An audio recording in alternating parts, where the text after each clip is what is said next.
മോള് വന്ന് Brazilian treatment ചെയ്ത് കഴിഞ്ഞ് പോയിട്ട് ഇപ്പോൾ 3 മാസമായി.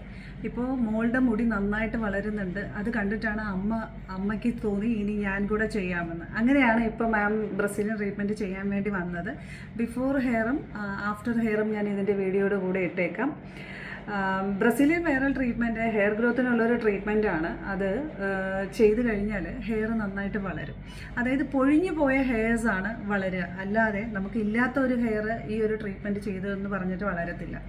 കെരാട്ടിനും നമ്മൾ കെരാട്ടിൻ ചെയ്യുന്നു, ബോട്ടോക്സ് ചെയ്യുന്നു, നാനോപ്ലാസ്റ്റി ചെയ്യുന്നു. സെയിം അതേപോലെ തന്നെയാണ് ക്യൂട്ടിക്കൽ ഓപ്പൺ ആക്കി പ്രോഡക്റ്റ് പെനട്രേറ്റ് ചെയ്ത് തന്നെയാണ് ഈ ഒരു ട്രീറ്റ്മെൻറ്റും ചെയ്യുന്നത്. ഇതിൻ്റെ റിസൾട്ട് 3 മാസങ്ങൾക്ക് ശേഷമാണ് നമ്മൾക്ക് കിട്ടുക.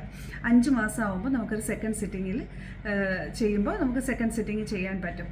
അപ്പോൾ നമുക്ക് വീഡിയോയിലേക്ക് പോകാം.